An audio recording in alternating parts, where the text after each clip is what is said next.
Ante todo, muchísimas gracias por la invitación y gracias sobre todo por permanecer en este momento a estas horas. Vamos a hablar acerca de un tema muy importante que aqueja a la mayoría de nuestra población de diferentes sectores. Paradójicamente uno, cuando ve la epidemiología a nivel nacional y tuvimos este inconveniente, apenas estábamos enfocando dentro de nuestro hospital.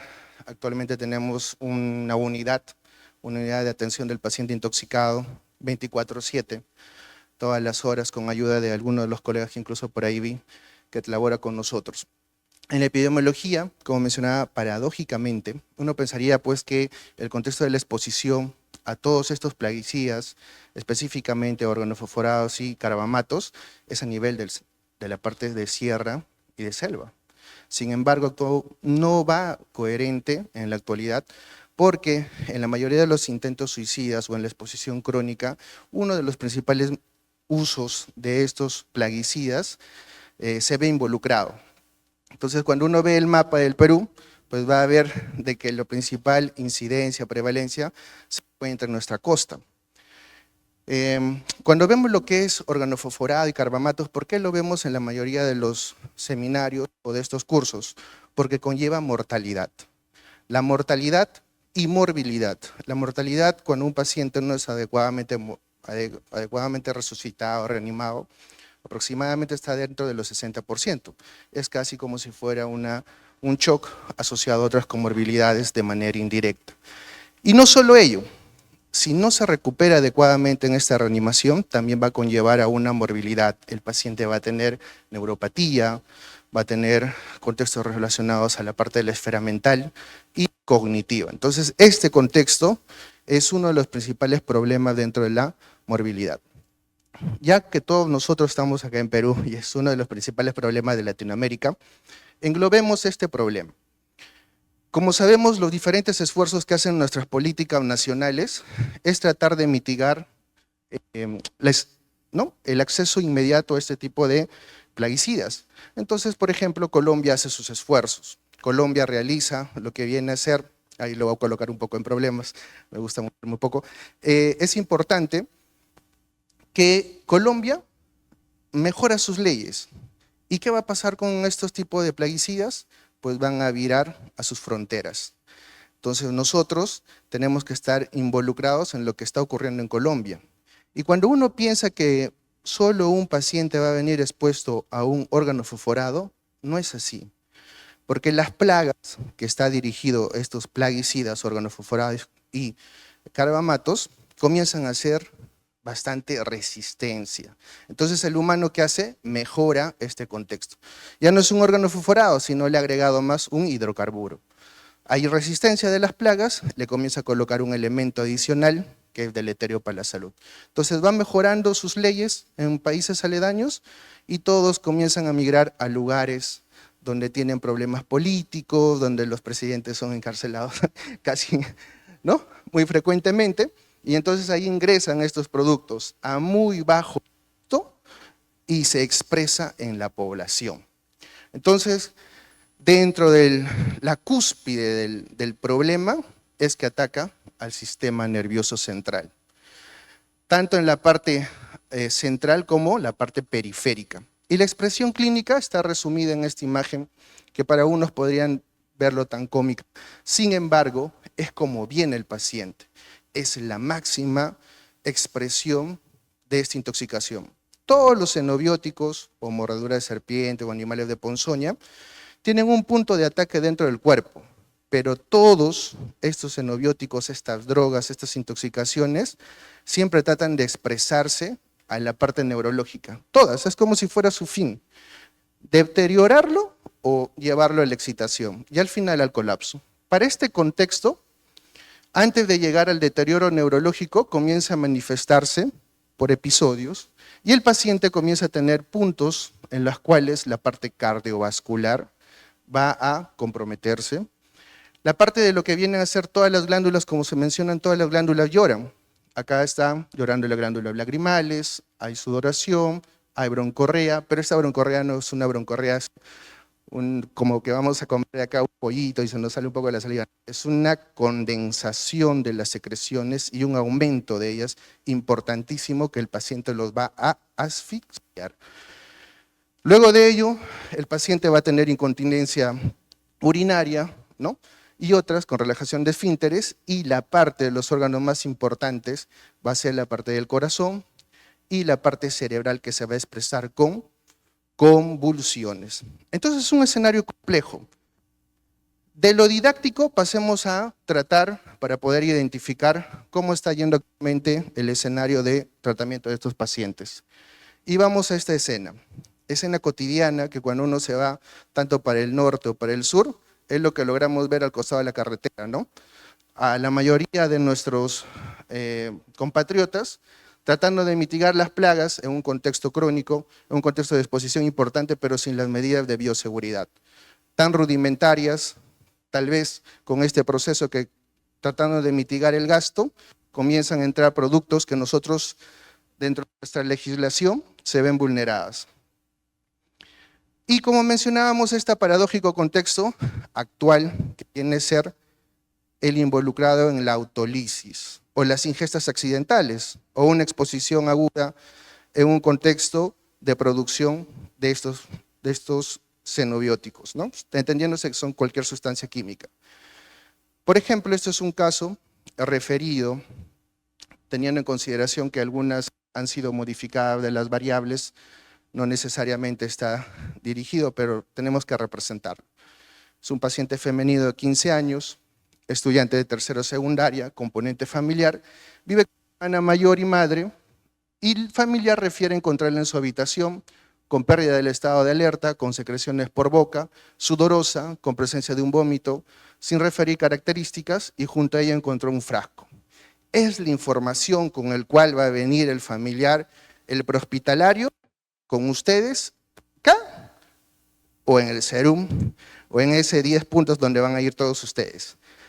Entonces, de esta disgregación de información, hay que identificar algunas cosas importantes. El sexo, femenino de 15 años, ¿qué involucraría que nosotros tengamos que pedir un examen elemental? Un descarte de embarazo, fundamental, ¿no? Estudiante de tercero secundaria, nos ayuda a ver tal vez el componente inicial de dónde es el escenario en el cual puedo estar involucrada, actualmente con algunos componentes álgidos que nos encontramos en la sociedad. El componente familiar vive con la hermana mayor y la madre, ¿no? Ya vamos viendo también cómo es el contexto en general. Y es importantísimo tenerlo esto en consideración, porque de acá comienza a identificarse que este paciente, ustedes después de esta plática, lo van a salvar. Pero esto de acá puede ser el reingreso de ese paciente, y como ya sabe que no fue solo adecuado un envase, que vamos a verlo, sino va a necesitar 2 en cantidad, lo va a predisponer. Entonces hay que atacar también el problema. Contexto relacionado a que el familiar lo encuentra en una habitación, encuentra sola, con pérdida del estado de alerta. Como les mencionaba, todos los xenobióticos que ustedes se pueden imaginar, paracetamol, sertralina, el veneno en sí de una mordedura de serpiente, una botros, una lachesis, en general, una mordedura de araña con un loxocelismo viscerocutáneo, visceral, sistémico, todas tratan de expresarse a nivel del sistema nervioso central. Y entonces yo identifico que ya se viene vulnerado, ya alcanzó su máximo esplendor, ya llegó a su cúspide y la intoxicación está a flor, como se dice, está brillando. Entonces eso me permite identificar a mí como reanimador que mi intervención tiene que ser muy, muy rápida. Va a tener secreciones por boca, como habíamos mirado en las imágenes, sudoroso, con presencia de un vómito, ojo, las características del vómito, sin referir características puntuales, y junto a ella encontré un frasco. Y vamos a ver al paciente, ¿no? Ustedes logran ver, fasciculando la lengua, ¿no? Con bastantes secreciones, lamentablemente la luz está un poco fuerte, bastantes secreciones, tiene un soporte oxigenatorio que tal vez no es el adecuado. ¿Y cuál sería nuestra primera conducta? La protección de la vía aérea. Fundamental. ¿Por qué se mueren los pacientes en este contexto? Por la no protección de la vía aérea. Por la no protección de la vía aérea. ¿Dónde comenzó a disgregar en nosotros? la pérdida del estado de alerta, indicación para intubación. Eso es importantísimo dentro del manejo de este tipo de pacientes. Ese escenario en el cual nosotros, de esta famosa triada de la forma de abordaje de los pacientes, identificar estos 4 puntos en los cuales nosotros tenemos que distinguir a un paciente. Como dice el doctor, son diferentes escenarios. Algunos vendrán con una intoxicación leve, moderada y severa, pero todas tienen que pasar por este contexto. Ya hemos disgregado algunas en el ejemplo: la ficha de identificación, el sexo, el componente familiar, descartar la gestación, si ya tuvo embarazo previo, si ya tiene medicación de base, si ha habido algún componente previo de intento de autolisis, ingesta accidental, algún evento, con respecto al paciente. Y siempre, lamentablemente, tenemos la premisa de que un paciente intoxicado, cuando nosotros lo abordamos, es un paciente adulto sano, sin comorbilidades, que viene con su órgano fosforado. Y no es así. Como ustedes han visto durante estas pláticas, tenemos pacientes obesos, tenemos pacientes con diabetes, tenemos pacientes adultos mayores, niños, gestantes, embarazadas, ¿no? Y toda esa población especial puede estar involucrada en ese paciente. Entonces el espectro se va tornando un tanto sombrío y de bastante reto, ¿no? Y encima, lejos de la capital, ¿no? Ya comenzamos a ver que se va viendo un componente asociado. El lugar, la hora. Con respecto a la hora, se toma una premisa similar a una enfermedad tiempo dependiente. Por ejemplo, cuando ven ACV isquémico, siempre preguntan: ¿cuándo fue la última vez que usted lo vio a su familiar bien? Y eso es importante porque nos ayuda a determinar que en alguna de ese tiempo, de esas pautas, ha habido la exposición. Por ejemplo, si encuentran a este paciente a las 6 de la mañana y lo vieron a las 11 de la noche despidiéndose muy bien con sus familiares, chao mamá, chao papá, y así, y de ahí ya no lo vieron hasta el día siguiente, nadie puede determinar que a las 5:59 hubo la ingesta del trastorno de sensorio, ¿cierto? Hay un gran margen, hay un gran intervalo en las cuales probablemente haya sido la ingesta. Similar al ACV isquémico, se toma de tiempo la última vez que lo vieron al paciente en una exposición aguda en general. Teniendo en consideración la intencionalidad, marca la diferencia, si ha habido eventos previos, la escena de primer contacto, cuando abordan al paciente. Como habrían visto ahí, encontraron un envase, información fundamental. Vía de exposición, ¿hay fotos? Señora, ¿tomó la foto donde hubo el incidente? Sí, y nos los comienzan a mostrar. Y acá vemos con respecto al famoso envase. Y para esta práctica, esta plática, viene a ser uno de estos componentes plaguicidas. Importantísimos. Entonces, teniendo en consideración alguna información que se le mandó minutos antes, con respecto a los productos que comienzan a vulnerar las fronteras, no tienen, ¿no?, ninguno de este pasaporte, ni nada por el estilo para traspasar esas fronteras, solo cuando las leyes comienzan a ser vulneradas. Entonces, todos los productos a nivel internacional determinados indican lo siguiente: que tiene que tener información clara este producto de qué es. ¿Lo tenemos? Sí. Acá nos están indicando que es malato. Hacemos una mirada en el celular y vamos a ver desde que se encuentran relacionado a uno de los xenobióticos que estamos desarrollando. También tiene que brindarnos, y eso está legislado, información de los excipientes. ¿Cómo los excipientes? Porque no todo el frasco va a tener solo malatium, sino tiene que estar disuelto en un medio que lo haga más perenne en el tiempo, en un medio que lo mantenga por una fecha de vencimiento un poco más frecuente, y generalmente se usa hidrocarburos. Entonces ya no tengo solo un componente que está involucrado, por órgano fosforado, son 2.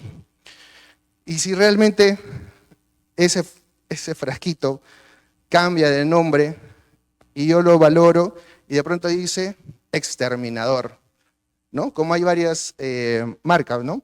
Exterminador, el sicario, ¿no?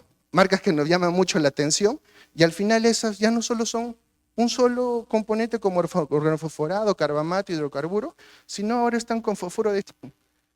¿Y alguien más o menos podemos identificar qué es fosfuro de zinc? ya es un componente de palabras mayores, que va para otra conversación. Entonces, vamos viendo que este producto, este envase, nos tiene que brindar esa información a la hora de abordar al paciente. Asimismo, tiene que tener, y ustedes tienen que identificar, esta famosa banda toxicológica. No estamos hablando de la de cupo, sino estamos hablando acá de la banda clasificada por la OMS según la toxicidad. ¿De qué color es? De color azul. Entonces vamos a darle una mirada. La clasificación de la OMS indica que los diferentes productos que se van a generar tienen que tener una categorización para que nosotros, a la hora de abordar al paciente, tengamos una idea de frente a qué estamos.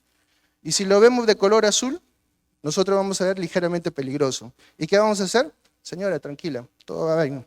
Pero no concuerda. La clínica del paciente no concuerda, ¿cierto? Han visto que el paciente está completamente, está con trastorno sensorio, pero eso no concuerda con ser algo ligeramente peligroso. Es ahí, como les menciono, que la vulneración de las leyes y del mismo producto comienza a llamarnos mucho la atención. Definitivamente nos va a ayudar bastante cuando hay una asociación. Si veo una banda toxicológica del color azul y la clínica no está en Florida, probablemente haya sido realizado por un fabricante de manera adecuada y se va a expresar de esa manera. Pero sí o sí, si veo una banda amarilla o una roja, ¿ahí qué tenemos que hacer? No vamos a esperar a, pero todavía lo veo bien. No, ahí nomás comenzamos a intervenir. Un electrocardiograma si disponemos, un seguimiento, veo una broncorrea, te falta el aire, los signos vitales, ya comenzamos a ver a nuestro paciente desde ese punto. Y comenzamos a ver el contexto importante de los toxíndromes.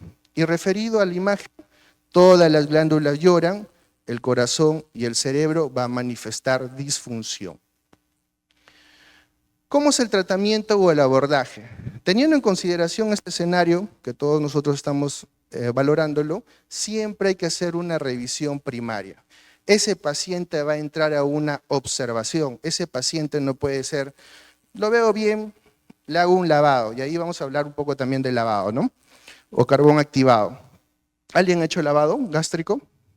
Levanten la mano, todos, ya. Entonces, con respecto a la revisión primaria, a ese enfoque, comenzamos a hacer este famoso ABCD, que todos ustedes lo manejan. Ver cómo va esa vía aérea, ver cómo va, si falta o hay alguna alteración en la voz, si hay un broncoespasmo, comienza a haber problemas en la ventilación, en la circulación, el déficit y la exposición. Y de pronto yo determino que hago toda esta valoración y de pronto al paciente lo veo bien, pero era una banda roja. ¿Cuál sería la conducta? ¿Ya vaya de alta? Para nada, ¿cierto? Lo dejo en observación, en monitoreo. ¿Y qué hago? Nuevamente el ABCD, porque por donde va a claudicar y va a ser la causa de la muerte, va a ser este nivel, casi siempre en este orden. Entonces ya comenzamos a ver que para este caso, referido en un libro muy importante, este paciente ya tenía una presión de 160, frecuencia cardíaca en 60, frecuencia respiratoria en 28, una temperatura de 35 y un glauco de 10. Entonces vamos viendo de que algunos signos vitales ya no están correspondiendo con otros, una buena presión, pero con una frecuencia cardíaca de 60, con una temperatura baja y con un trastorno de sensorio. Ese paciente ya está claudicando, disfuncionando y los órganos de choque están alterándose. Eso es lo que ocurre con el paciente intoxicado por estos contextos, que uno suele tal vez decir de que no se va a complicar. ¿Por qué? Porque es fácil que uno vea pues a un shock anafiláctico. ¿Cómo lo vamos a ver? Siempre lo vemos así, o con dificultad. O un paciente con un trauma torácico por una bala. Vamos a ver que va a sangrar, una insuficiencia. Logramos identificar, los ojos nos ayudan, vemos lo grosero del sangrado, abdomen agudo, tocamos en tabla. Pero ¿alguien ha visto cómo funciona la toxicidad o cardiotoxicidad por el órgano fosforado? No, se escapa a nuestros ojos. Esto es un trauma químico. Entonces, cuando el trauma químico por el órgano fosforado, que comienza a tener alteraciones a nivel de la hendidura de todas las comunicaciones sinápticas y también a nivel de la hendidura con la comunicación de lo que son la parte muscular y en las comunicaciones de nuestro cuerpo va a disfuncionar. Entonces, ese es uno de los principales problemas. Por eso, afortunadamente, y ojo, para al que no lo quiera ver, un paciente que ha ingerido un órgano fosforado se encuentra en la norma técnica 042 como prioridad 1, solo por la exposición. Entonces, esto lo hacemos muy bien, seguimos al paciente y de pronto vamos a ver algunas medidas como la descontaminación. ¿Qué es lo que vamos a hacer con ese paciente? Lo vamos a retirar. Si la exposición fue de manera externa, lo vamos a retirar toda la ropa al paciente. Error muy importante, que de pronto a un paciente le quitan la ropa, le colocan una sábana y le están atropinizando y el paciente sigue sudoroso, sigue bradicárdico y sigue con broncorrea. Y todos dicen, pero ¿por qué? Si ya estamos atropinizando y le hemos retirado las prendas, lo hemos bañado. Y de pronto resulta que por pudor no le retiraron el calzoncillo. Entonces el paciente comienza a hacer ese reciclaje de lo que viene a ser la exposición y tenemos este tipo de inconvenientes. La descontaminación dérmica tiene que ser adecuada y bien realizada. Y en el contexto del uso de lo que es el lavado gástrico. El lavado gástrico, recordemos que es un procedimiento que tiene complicaciones. El verdadero lavado gástrico no es sentado, como generalmente se ve en algunas urgencias, afortunadamente son pocas, sentadas con una sonda por la nariz y que le van pasando ¿no? diferentes soluciones y esperan y van recolectando con la jeringa hasta que se haga, ¿no? de una característica un tanto más transparente. Eso no es lavado gástrico. Eso es cualquier otra cosa menos lavado gástrico. El verdadero lavado gástrico en el paciente intoxicado es al paciente con una sonda Faucher, es decir, del calibre cuando colocan para tubo de drenaje torácico, o la sonda rectal, esa que solo va a ingresar por la boca, y el paciente tiene que estar en decúbito lateral. Entonces, cuando ingresa esa sonda, ahí realmente se realiza lo que es el lavado gástrico. Ese es el contexto del lavado gástrico. ¿Dentro de qué escenario o tiempo? Como es un tiempo dependiente, una intervención, tiene que ser dentro de las 30 minutos. Pero doctor, a mí me enseñaron dentro de la hora. Para este contexto hay una mala noticia. El órgano fosforado cumple uno de los principales ítems que se llama biodisponibilidad alta. ¿Qué quiere decir? Es recontra lipofílico. Ingresa y ya se almacena en todo el tejido. Y cuando tú estás ahí, pide la sonda, llámale, señora, ¿qué pasó? Ya no lo vas a encontrar en el tracto gastrointestinal. Ya se va a encontrar en el corazón, en la grasita. Le gusta ir mucho la grasita. Y en ese componente de tercer espacio, ahí se va a comportar. Carbón activado, si lo agarramos en buen tiempo, podría ayudar, pero tiene que estar monitorizado. Como vamos a ir todos al serum, vamos a ir a atender pacientes un poco lejanos, hay que tener en consideración esos escenarios. Si es muy rápida la intervención, acabas de tomar, yo lo acabo de ver, lo hizo frente mío, se va a beneficiar. Con lo que tenga, se puede beneficiar. Inducirle al vómito es una buena opción. Recuerden que puede tener hidrocarburos, una neumonía química se va a manifestar. ¿Qué es lo que vamos a hacer? Nuevamente el ABC. ¿Qué hacemos en la máxima expresión de esta intoxicación en la mayoría de los hospitales? Pues tenemos que proteger la vía aérea, ¿no? Y ahí nos vemos todos nosotros, ya capacitados para proteger la vía aérea, ¿no? Y no tengamos ese paciente flaquito con un Cormac 1, sino que puede llegar una paciente, ¿no? Un poquito más robusto y un poquito también sin cuello. Entonces ya comenzamos a ver, pero afortunadamente el COVID nos ha ayudado bastante, porque todos ustedes probablemente han estado en el COVID y todos hemos realizado este tipo de procedimientos. Pero una de las premisas fundamentales, si es que tenemos dentro de nuestra sedación y uso de relajantes, que jamás tenemos que colocar succinilcolina, porque si no el paciente se debe encontrar pegado al ventilador, porque va a ser una competencia en esta intoxicación. Bueno, una de las enseñanzas del COVID, ¿cuál fue? que dentro de los parámetros ventilatorios siempre hay que tener mucho cuidado, ¿no? Siempre una llamada, siempre hay una ayuda, oye, ¿cómo manejamos el ventilador? Una ecografía y esta arma fundamental que es la gasometría arterial. Darle fluidos al paciente, veo que tiene secreciones en general, ¿le vamos a dar fluidos? Sí, pero fluidos restringidos, fluidos dinámicos, con observación. No se puede colocar, dale 2 litros, colócale 3 litros, no, así no va. Lo vamos boleando al paciente y si tenemos ecografía o algún vasopresor, ya podemos iniciar. Y probablemente muchos de ustedes dirán, oye, ¿y la atropina dónde está en su manejo? Claro, nos hemos acostumbrado a irnos en desorden, ¿cierto? A irnos a la terapia específica. Esto se puede dar de manera horizontal, claro que sí, pero una terapia específica va a actuar cuando tengas bien este escenario. Es como tú le estás haciendo la carretera para que simplemente él llegue y haga su trabajo.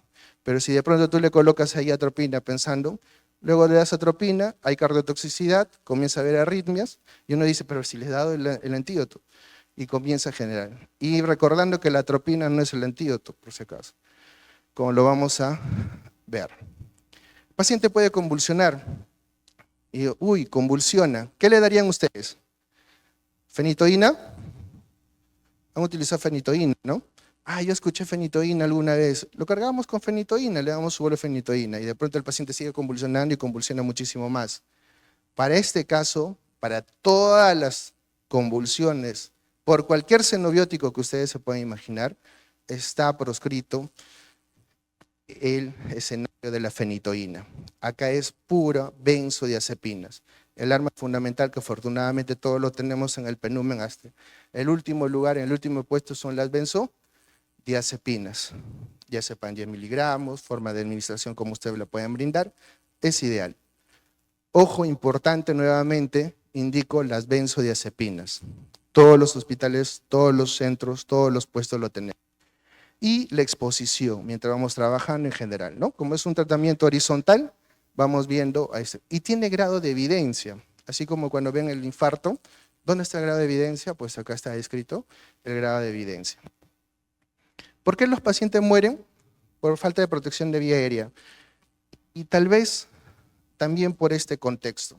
Sacar un electrocardiograma, cuando uno ve al paciente intoxicado, lo último que dice, pues, ¿le sacó el electrocardiograma o no? El paciente, pues sí, y van a ver que da buena información. Todo el electrocardiograma que está en esta imagen inferior, que ya lo han visto, por ejemplo, en la práctica de infarto, tiene el complejo y luego se va con la repolarización. Toda intoxicación comienza a ser alteraciones en 2 patrones más importantes, en este QRS y en el QT. Y miren lo que hace, comienza a ensanchar el QRS y comienza a ensanchar el QT. Pero a expensas ¿de quién? De diferentes bloqueadores. Va a comenzar a bloquear los canales de sodio y los canales de potasio. Pero eso no era solo típico de un fármaco u otro, no, también de este xenobiótico.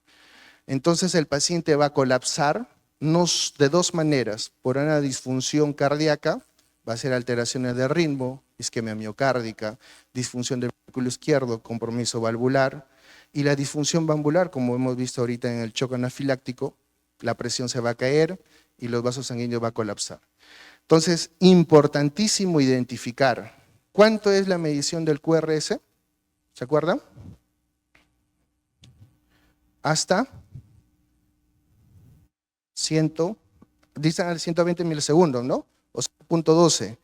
Pero para toxicología, bueno, no es que esto estemos hablando de alguna cosa muy alejada, pero está estudiado. Siempre cuando el paciente está intoxicado y pasa 100 milisegundos,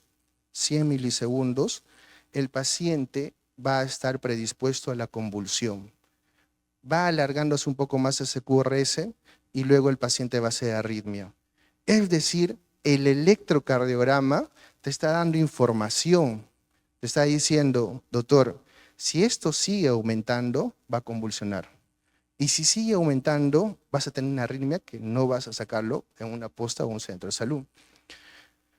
¿Y vamos a tener alteraciones en la repolarización? Pues sí, Porque recordemos que en este complejo en la cual está involucrado, ¿no?, los canales de potasio, se da algo muy importante que es el periodo refractario absoluto, el periodo, ¿no?, supernormal y el periodo refractario relativo.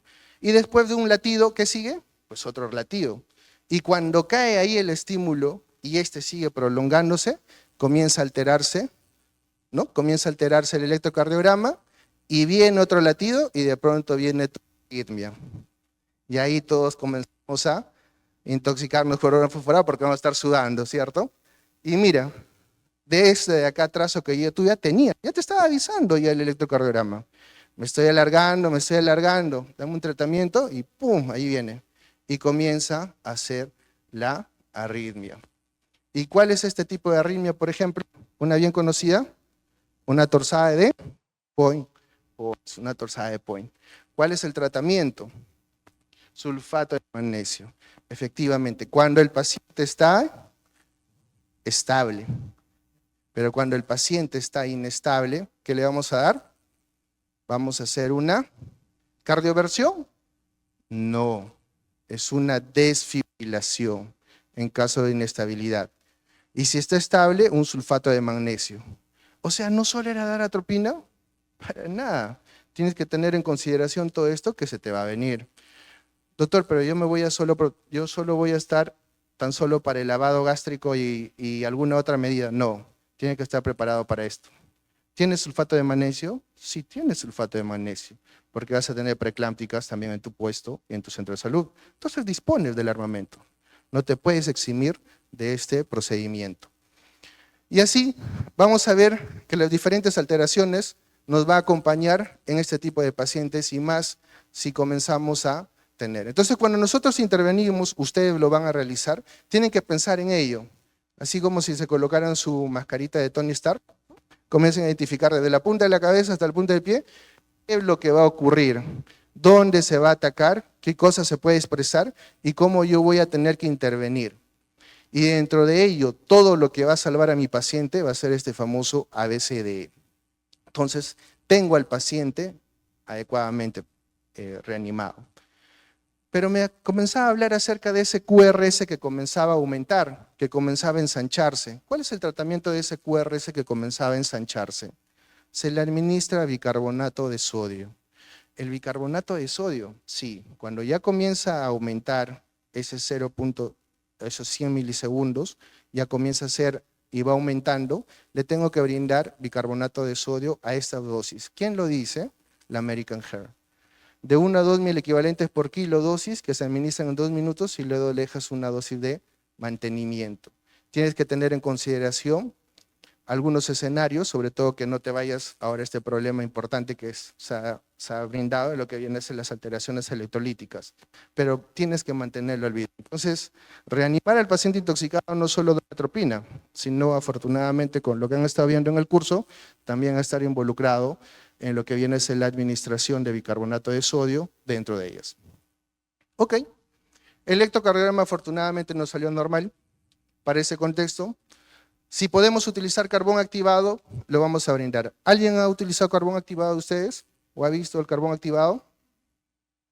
El carbón activado es un arma muy buena, sobre todo cuando se le brinda dentro de los 30 minutos o 1 minuto. Es un polvo fino. A lo mejor alguien puede decir, tendré carbón activado y de pronto ahí un explorador de Ancash puede sacar, oh, yo sí tener, y saca ahí y te saca unas pastillas. Y dice carbón activado, y tú, genial. Entonces, ¿y ahora qué hago? Pero esas pastillas no sirven, porque esas pastillas son para purificar el agua, que él utiliza cuando se pierde ahí pues en Ancash, ¿no? Pero lo que nosotros utilizamos, y ustedes van a utilizar, cuando lo piden, es este tipo de carbón activado, que viene a ser un carbón activado de color negro, ¿no?, con esas características de uso hospitalario, pero es un polvo. ¿Cómo se da al paciente? 1 gramo por kilo. De preferencia cuando no tenga alguna alteración, ¿no?, en la parte gastrointestinal. Diálisis o perfusión, me enfocaba en eso, no sirve para texto. Pero sí es importante darle un tip, aprovechando la plática previa del doctor, y he visto que varios quieren ser néfros. Cuando vemos el tema de pacientes intoxicados, siempre hay que comunicarnos con otras especialidades. Por ejemplo, creo que por ahí había varios que intervinieron en nefro y dicen, y yo me acerco y le digo, doctor, dialízalo a mi paciente que está intoxicado por órgano fosforado. No, pero ¿por qué? Bueno, si tiene acidosis lo vamos a hacer, pero veo que está yendo bien, estás haciendo tus medidas e intervenciones adecuadamente, no se beneficia. Entonces, para ello, unificar estos criterios ya lo están, afortunadamente, y ya ha tomado relevancia. Y una de las páginas que les invito a visitar para una adecuada conversación a todo paciente intoxicado es esta de acá, que es el Strip Group, Workgroup, en las cuales ahí no solo está toxicólogos, emergenciólogos, sociólogos, sino también el componente importante de los nefrólogos. Entonces, como logran ver acá, te van a dar las recomendaciones en qué intoxicaciones sí está evidenciado el uso de diálisis. Doctor, lo estoy mandando a Lima para diálisis. ¿Qué producto es? La evidencia no es buena, sigue con su reanimación. ¿Me lo está choteando el paciente? No, sino que efectivamente con los diferentes estudios, para estos que ustedes tienen que estar involucrados, por ejemplo el metanol, pues definitivamente tiene que ser dializado. Miren, y nuestro pacientito que estamos viendo, en el centro de salud, ¿qué le dieron? ¿Vieron esta sondita? ¿De qué color está? De color negro. Le han dado carbón activado, pero antes, ¿qué han hecho? Han protegido la vía. ¿Por qué? Porque si tú le das carbón activado y el paciente vomita y le cae en el ojo, o te cae a ti en el ojo, te va a hacer una úlcera corneal. Si el carbón activado se va a los bronquios, hay una insuficiencia respiratoria importantísima que ni siquiera el lavado alveolar o bronquioalveolar no lo va a ayudar. Entonces es un producto que te va a ayudar a salvar al paciente en el contexto de la descontaminación, ¿no? Unidosis, pero tiene que protegerse la vía aérea. Entonces ellos protegieron la vía aérea y le decían no. Pero ¿qué logramos ver acá, doctores? Todavía está sudoroso, tiene bastante secreciones. Y ahí viene lo que todos ustedes quieren utilizar, pero a pasto, ¿no? Que viene a ser la atropina. Entonces yo quisiera ya para resumir este escenario, como ustedes habrán visto, la mayoría de las bibliografías que te dicen, dar una ampolla cada, ¿cuántos minutos? 3 minutos. ¿Han visto la bibliografía de la atropinización? ¿Cómo le daríamos la atropina al paciente? Una ampolla cada 1 minuto, 2 minutos, 3 minutos, ¿cierto? ¿Han visto ese tipo de esquema? Lo voy a colocar gráficamente. Por favor, si me logran observar. El pupitre de ahí es el paciente atropinizado, es el paciente salvado. Si yo le voy a dar un tratamiento, yo en el tiempo le voy a dar una ampolla, una ampolla, una ampolla, una ampolla. Por eso salió el famoso ábrete todas las ampollas de atropina que hay en el centro, ¿cierto? ¿Eso escucharon? Y la enfermera ¿qué hace? Ya, tú. Y comienza a romper como loco todas las ampollas. Se corta, viene el otro médico le ayuda. Y le van colocando. Y así va a seguir. Una ampolla, la reaniman, cae en paro, ampolla, ampolla, sale del paro, ampolla, ampolla, ampolla, ampolla, se atropiniza y llegó y lo salvaron. Ese es un esquema clásico. Lo que vamos a ver ahora es el famoso esquema de Ford. Famoso porque ya lo estamos difundiendo y ustedes lo van a utilizar. ¿Cuál es? Y creo que lo vi a Fidel por ahí. Fidel, ¿qué tal? Es el esquema que utilizamos en el hospital. El esquema de Ford viene a ser duplicar la dosis, como vamos a ver.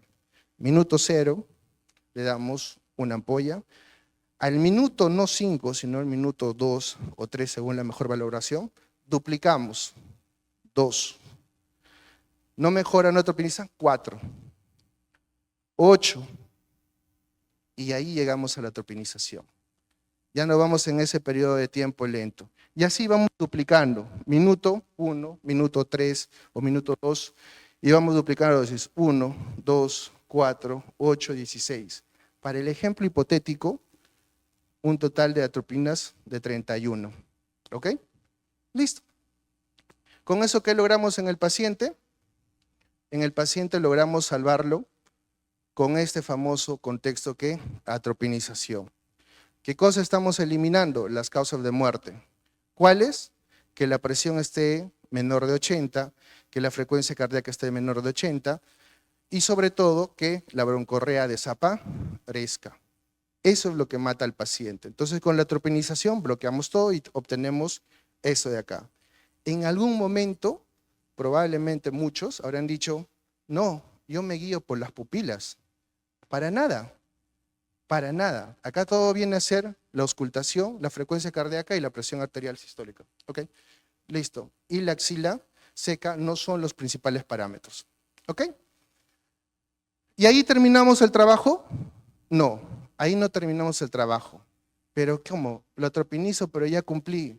No cumplimos. Lo que pasa es que tú has por antagonismo, visto los receptores que se encuentran en la parte externa, por llamarlo. Pero hay un componente que habíamos dicho que era recontra lipofílico, ¿cierto? ¿Y dónde se ha quedado almacenado? En la grasita, en el tercer componente. ¿Qué es el error más común? Que ese paciente que llega y tú lo atropinizaste, ya lo tenemos al paciente. Te reporto, compañero, el paciente estaba muy mal, pero lo hemos salvado. Ya puede pasar a otra área y de pronto al paciente lo ven seco, lo ven, ¿no?, con una buena presión. Colócalo ahí como que puede esperar detrás de la gestante y ahí lo vamos monitorizando. Ya cuando va pasando visita al compañero que ingresa, lo va a ver al paciente nuevamente sudoroso, broncorrea y demás. Y es por eso que se deja una infusión.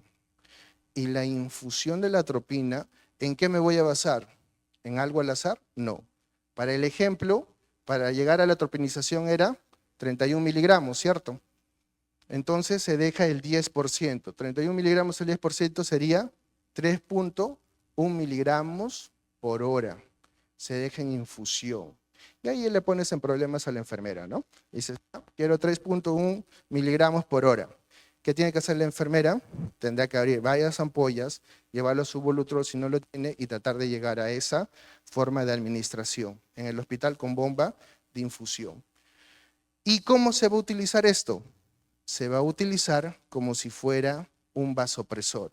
Es decir, yo voy a estar titulando, aumentando o disminuyendo, según cómo vaya comportándose mi paciente. Si veo que de pronto comienza a llenarse broncorrea, ¿qué voy a hacer? Le voy a subir. Si veo que el paciente ya comienza, como en este ejemplo, a temblar, ¿no?